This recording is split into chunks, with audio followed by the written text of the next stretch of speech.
Okay, so here's the PowerPoint.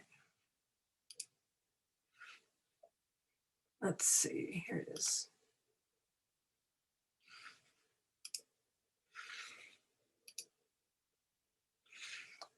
Okay, so Buddhist ethics for the world. And reminding us of the Four Noble Truths. Life is suffering.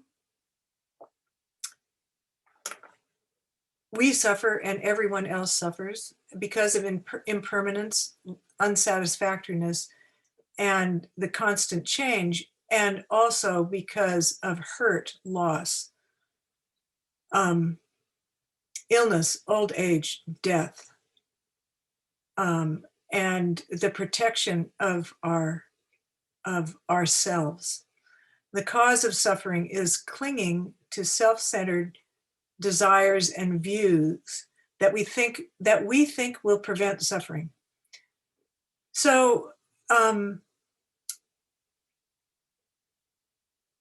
when we encounter these issues, and particularly the way they are sometimes presented, we can feel defensive and resistant and angry even.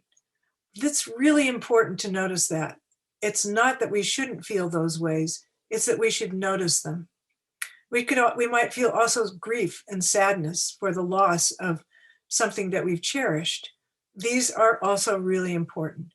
So this is not an attitude of trying to be something other than we are. It's an approach of trying to be with whatever we are, and in a very caring way. The relief of suffering is in learning not to cling through meditation and letting go of the self-centered dream. And I'm going to talk quite a bit more about that. And out of that process, moving forward into the Eightfold Path, the idea that an ethical way of life will help ourselves and others. So I'm going to talk more about the Third Noble Truth. And this is the basis of the work in the Third Noble Truth. The truth of meditation is awareness. And I think about it as an innate human ability that can be uncovered and nurtured through meditation and guidance. And it is the basis of the transformation of suffering. Letting go leads to non-separation, because the self experiences itself as separate and unconnected. And letting go of the defenses through awareness, through attention, we start to soften the defenses and our sense of separateness, and begin to understand that we are not separate. We are connected to everyone and everything in existence. Next, it's the seat of inherent wisdom and compassion. This experience of attention to our suffering is an experience of compassion. That's what compassion is. And it's also clear seeing how suffering is caused and continues to be caused, and understanding that certain behaviors can relieve suffering, or will cause further suffering. And because of this is a profound support to avoid greed, the self-centered wanting things and accomplishments and so on and so forth to help relieve our suffering. Support to avoid hate, pushing away things that we don't like, pushing away parts of ourselves that we don't like, and delusion, spacing out, not losing connection. This attention is in itself support to soften these tendencies that we use in the second noble truth, the behaviors of grasping, pushing away, and spacing out. And this is an experiential process. You can understand it cognitively, but for it to really be there and infuse your life, it's experience, not cognition. I can remember when I first started doing 12-step work, and I remember going to a meeting and reading the 12 steps, and I thought, oh, I know all that. But I didn't. And that's like this. They say you can describe an ice cream cone, but the experience is indescribable. And that's like this. And that's why the diving deeply into meditation is the core practice of Zen. And out of all of this, there is an inclination to lead an ethical life. It just moves by its own kind of momentum. It just moves into leading an ethical life. So I'm going to talk a little bit more about non-separation, and which we've talked about theoretically. And the first aspect of that is interdependent co-arising. And so this picture here is a commonly used didactic tool to explain to people how what I'm talking about, how all of it works. And you can actually see that it's driven in the middle here by greed, hate, and delusion, represented by a snake, I think a rooster, and a dog.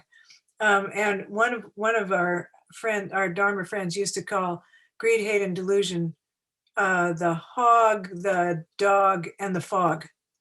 But it's really important that you can see that these tendencies in ourselves that cause so much suffering actually are what drive the wheel. They're actually what drive the wheel. They're necessary to transformation. And so it's our attention to them that opens the door to the steps towards transformation. Anyway, going back, and this also shows a whole lot of very interesting stuff that Bruce knows a lot about, about how we are connected with all aspects of human life and how we can move through it to the ultimate liberation. When we talk about non-separation, the core principle, which is a principle when you look at it cognitively, but is also an experience, is that everything in existence is dependent on everything else. Everything that is surrounding me is actually me. It is my experience of existence, as everything that surrounds you is your experience. It's inescapable that the whole universe is present for you in every single moment, and that myself, this thing that I call myself, is not independent and is not enduring, and neither is anything else. And therefore, we need each other. And so which is the third point on this page. It implies mutual support for continued existence. This house has to stay standing right now in order for me to be safe. Mutual support for continued existence. And therefore, it's only logical that we have responsibility for the well-being of every being and everything. And this is what I mean when I say that this is about love, because love comes from presence, from our attention to our own suffering, our acceptance of our tendencies to try to escape from suffering. And when I say acceptance, it doesn't mean approval. It means that I see clearly that this is what I try to do. I try to push my discomfort in life off onto another person. I try to make that other person comply with my wishes all the time, or I just tune out.